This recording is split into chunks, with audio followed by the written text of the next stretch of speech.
1957 by American entrepreneur Joseph Gady, who introduced it to the market under the name therapeutic paper.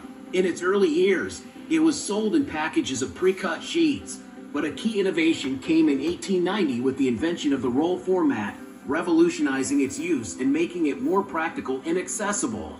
It's estimated that each person uses approximately 100 rolls of toilet paper a year, amounting to about 21 billion rolls globally. That's enough to wrap around the earth multiple times. To reduce tree cutting, the industry heavily relies on recycling other types of paper. However, transforming rough, used paper into soft, white, absorbent toilet paper is a complex process developed over the last 150 years. At this impressive paper factory, high-quality toilet paper is produced using an innovative recycling process that gives discarded paper a new purpose. The cycle begins with the arrival of tons of paper from schools, offices, and universities.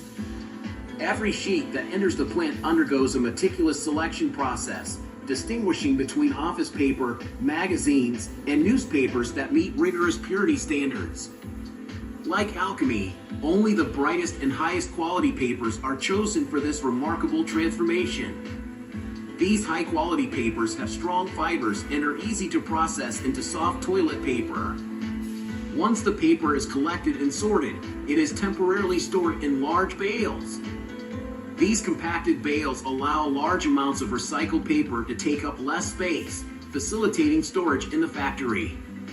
The transformation process then begins, recycling about 200 tons of paper daily. The recycled paper is fed into a machine known as a pulpier, a large industrial tank resembling a giant blender. It mixes water and recycled paper at high speeds, breaking the paper down into its basic fibers.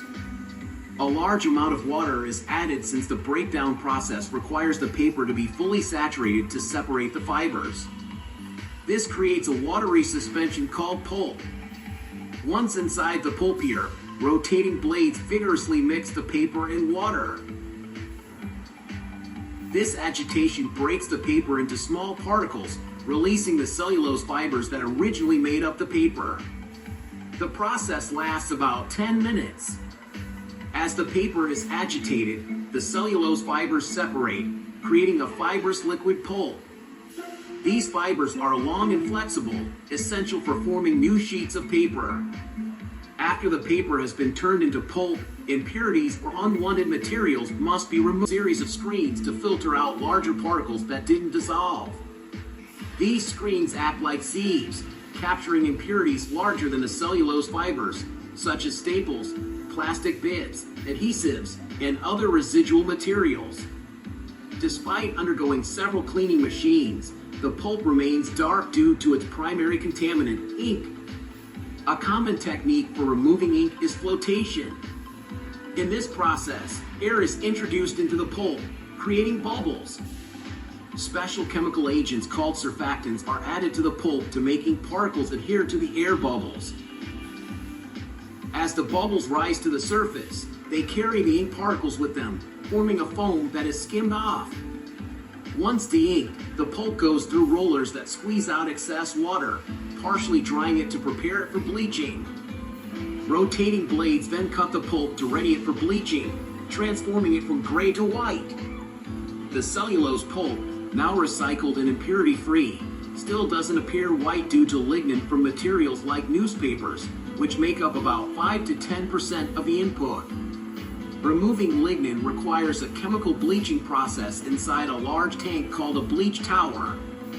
Here, the pulp is treated with chemicals for a few minutes at a controlled temperature, achieving the whiteness needed for toilet paper.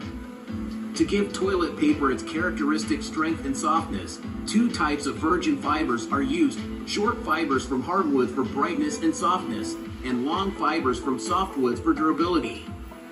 The bleached pulp is then spread onto a plate and passed through a powerful dryer. Most of the water in the pulp is removed, allowing the fibers to bond and form a solid sheet. In less than a second, the pulp becomes a thin paper sheet just 1/10 of a millimeter thick. Once formed, The sheet is rolled into giant rolls called Parrott rolls, each capable of holding up to 75 kilometers of paper. These large rolls are later reduced into thousands of smaller rolls, about 10 centimeters wide, as commonly used in bathrooms. The Parrott rolls are transported to the factory's conversion section, where they undergo mechanical operations to cut the paper into smaller rolls. The process begins by unwinding the Parrott rolls, preparing the paper for cutting and processing into the familiar toilet paper rolls. Perforations are then added to the paper to allow easy tearing into convenient-sized sheets, typically 10 to 12 centimeters long. Embossing gives the paper texture and thickness while enhancing its softness. In another part of the factory, 80-centimeter wide cardboard sheets are glued diagonally to form continuous cardboard tubes, later cut into 165-centimeter sections. These tubes are sent to the winding section, where two paper layers combine to create two-ply toilet paper. The paper is wound onto the tubes to form wide rolls. Once a roll is complete, an automatic blade cuts it, and the process continues with the next tube. The roll's end is sealed with glue to prevent unraveling, and a circular saw cuts the roll into 16 standard 10-centimeter wide rolls. The toilet paper is ready for packaging.